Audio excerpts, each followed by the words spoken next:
물된 동산 축복을 향하여. 이 시간에는 물된 동산 선교회 조병선 목사님의 말씀입니다.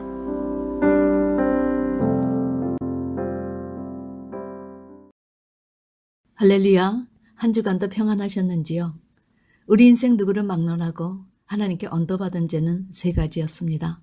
지난주는 강도죄에 관해 말씀을 나누었지요. 성도 여러분들, 처음 이 말씀을 들으시고 내가 강도죄를 지었다니 많은 충격을 받으셨을 줄 압니다. 저도 놀라 눈이 동그래서 아버지 저 그런 일 없습니다 하다 그 잘못했습니다 꼬리를 내리고 두고두고 그 죄를 회개하고 살고 있습니다. 오늘은 모든 인생에게 내리신 두 번째 제목에 관해 말씀을 나누려 합니다. 하나님께서 인생 모두에게 선고하신 두 번째 제목은 살인죄였습니다. 이 말씀을 듣고 아마 여러분은 제가 살인죄를 지었다니요. 전 절대 그런 몹쓸짓을 한 적이 없습니다. 하나님. 이렇게 반문하실 겁니다.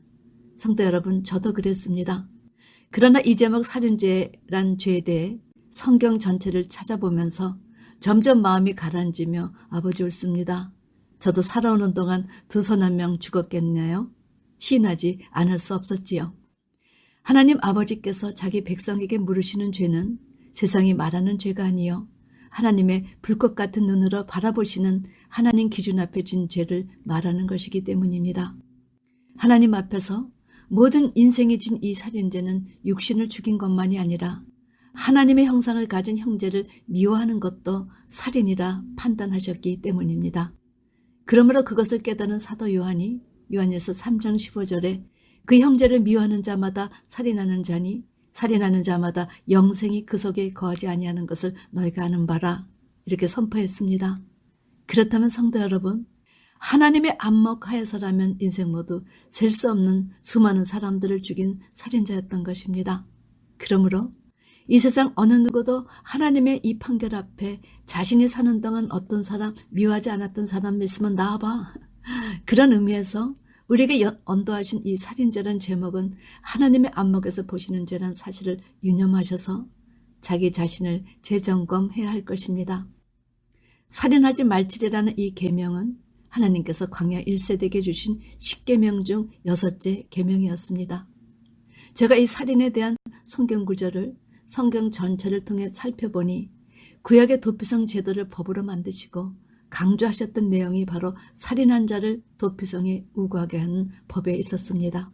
성도 여러분, 구약의 도피성 제도는 근본적으로 죄의 성품을 입고 태어나 죄 가운데 죽을 수밖에 없는 인간들을 하나님의 진노의 손길에서 구원해내시기 위한 제도였습니다. 즉 그리스도로 말미암은 구원을 예표한 제도였다는 겁니다. 하나님은 알지 못하고 우연한 사고로 다른 사람의 피를 흘리게 된 자를 보호하고 그를 보복하려는 자도 구하기 위한 그런 해결책을 도피성 제도를 통해 예비하셨던 것입니다. 그러므로 하나님은 모세에게 레위 지파에게 주신 42개의 성읍에 더해 6개의 성읍을 도피성으로 지정해 주셨습니다. 이 6성읍은 우연히 누군가를 죽인 살인자를 보호하기 위한 장소였지요. 신명기 19장 6절에 두렵건대 그 피를 보복하는 자의 마음이 복수심에 불타서 살인자를 뒤쫓는데 그를 따라 잡아 죽일까 하노라. 여러분, 이 말씀을 통해 우리는 도피성이 또 다른 살인이 일어나지 않도록 하기 위한 목적도 가지고 있음을 알 수 있습니다.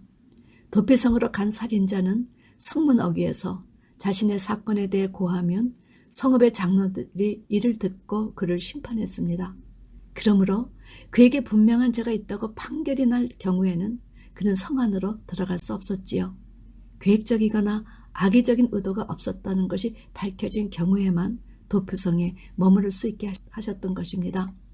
그런 의미에서 도피성은 적법한 절차가 이루어질 수 있는 권한을 보호하고 회중이 사건의 내용을 듣기 전에 살인자가 보복을 당하는 일이 일어나지 않도록 마련된 제도였습니다.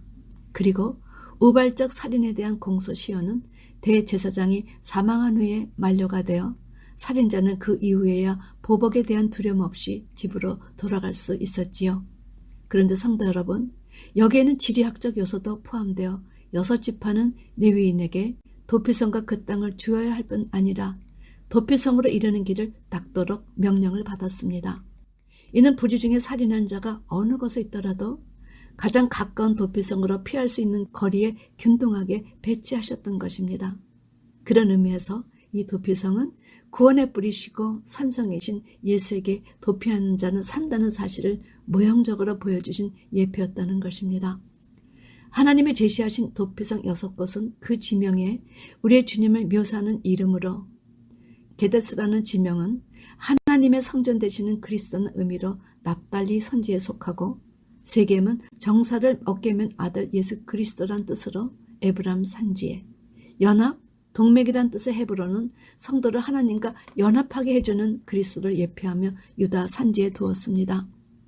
요단강 동편으로는 튼튼한 요새, 성도의 피난처이자 요새 되시는 그리스도란 의미의 베셀은 루벤 지파에게 속하게 하셨고, 높은 곳, 하늘 보좌에 앉아 계시사 성도를 위해 간구하고 계시는 그리스도란 의미의 길랏 라못은 갓 지파에게, 기쁨, 즐거움, 성도의 참된 기쁨의 근원 되시는 그리스도라는 의미의 골라는 므낫세 반지파에게 돌아갔습니다. 성도 여러분, 그런데 도피성에 들어가는 자를 하나님은 살인한 자로 규정하셨다는 사실입니다.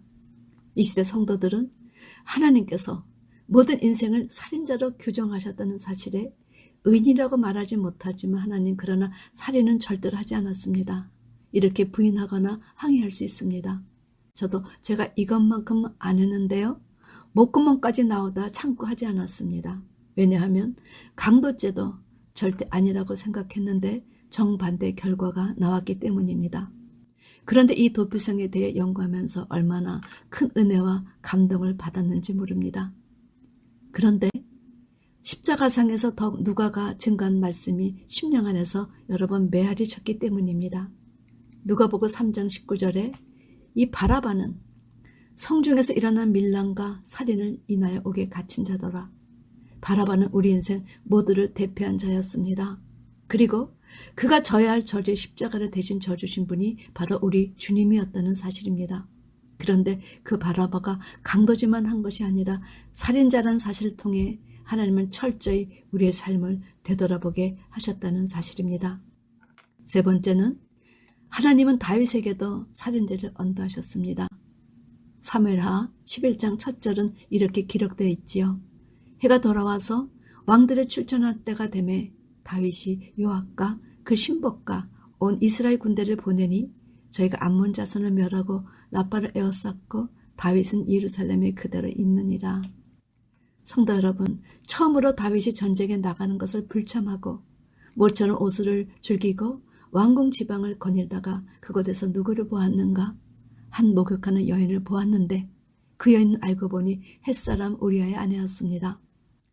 다윗이 전쟁에 불참하고 모처럼 느낀 그 안일함은 정욕과 연결되었고 전쟁을 수행하고 있는 신실한 부하의 아내를 불러다 동침을 해서 결국은 주의 씨앗을 잉태하게 되었다는 것입니다.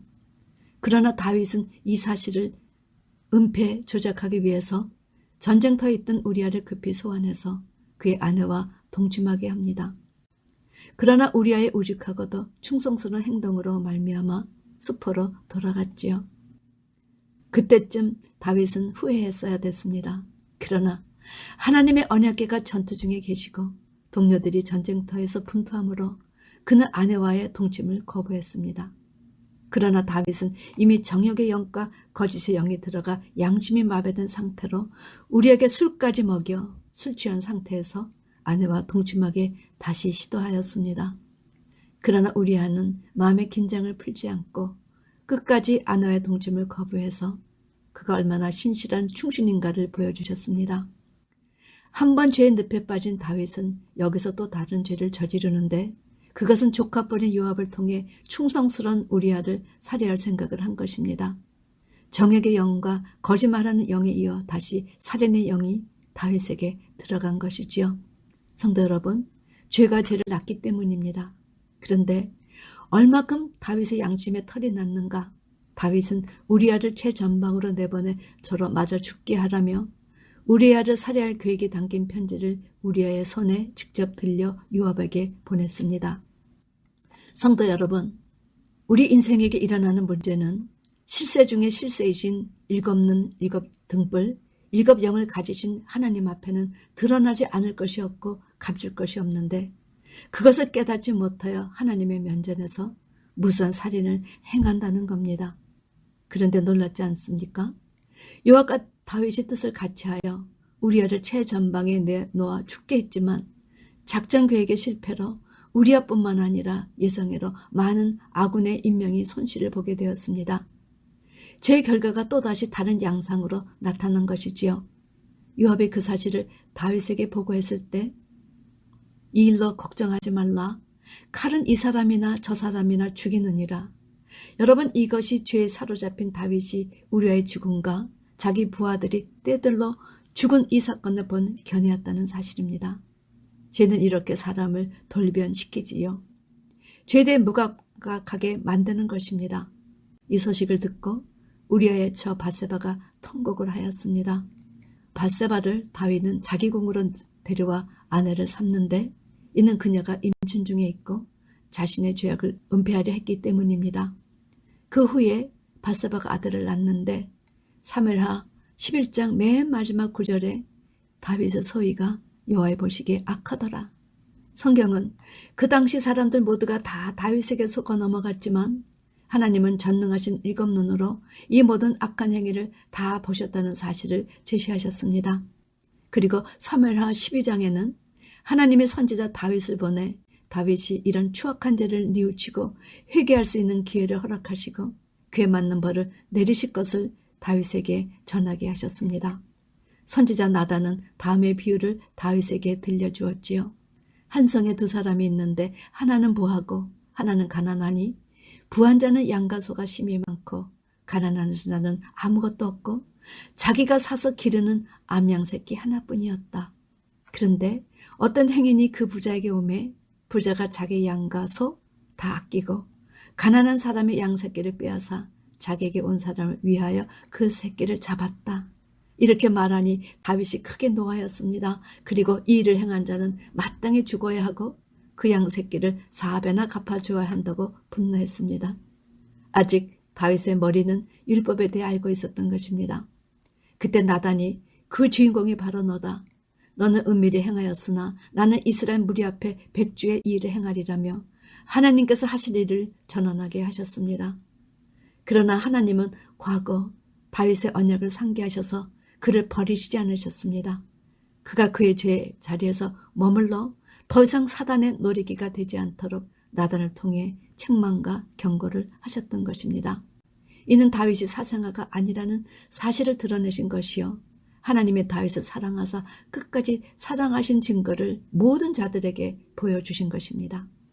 다윗은 나단의 지적을 받자마자 즉시 왕의 체면도 있고 자신의 죄를 자백하고 회개하기 시작했습니다.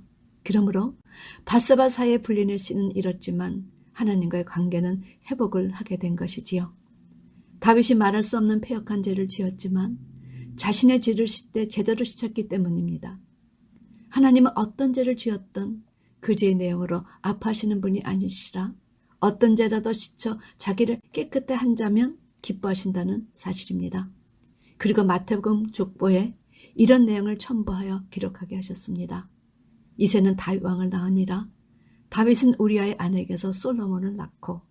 성도 여러분, 이 족보에 수많은 왕들이 등장했지만 오직 이새만이 왕을 낳은 것처럼 이새는 다왕을 낳았다. 그리고 다윗은 우리아의 아내에게서 솔로몬을 낳았다고 기록해 하시므로 다윗은 남의 아내를 통해서 솔로몬을 낳은 자 그리고 그를 죽인 자를 기록으로 증거케 하셨습니다. 그러므로 다윗은 살인자여 남의 아내를 빼앗은 강도라는 사실을 만인 앞에 드러내신 것입니다. 그러나 그럼에도 불구하고 가장 자신의 죄를 씻되 제대로 씻은 자였기 때문에 하나님은 시편 132장에서 내가 내 기름 부은 자를 위하여 등을 예비하였다. 내가 다윗에게 면류관이 빛나게 하리라 말씀하셨으며 이사야 55장 3절 4절에서는 너는 귀를 기울이고 내게 나와 들으라. 그리하면 너의 영혼이 살리라. 내가 너에게 영원한 언약을 세우리니 곧 다윗에게 허락한 확실한 은혜니라. 내가 그를 만민에게 증거로 세웠고 만민의 인도자와 명령자로 삼았다.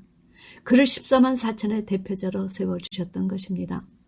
다윗은 살인죄도 씻되 제대로 씻어 하나님 마음에 합한 자는 명예로운 칭호를 받았습니다.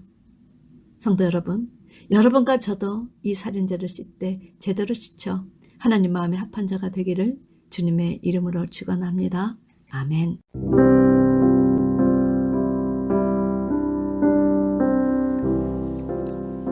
물된 동산 축복을 향하여. 지금까지 물된 동산 선교회 조병선 목사님의 말씀이었습니다. 물된 동산 선교회는 540 앨런데일 드라이브 212호 윌링에 위치해 있으며 상담 문의는 전화 847-341-0330 341-0330번으로 연락 주시기 바랍니다.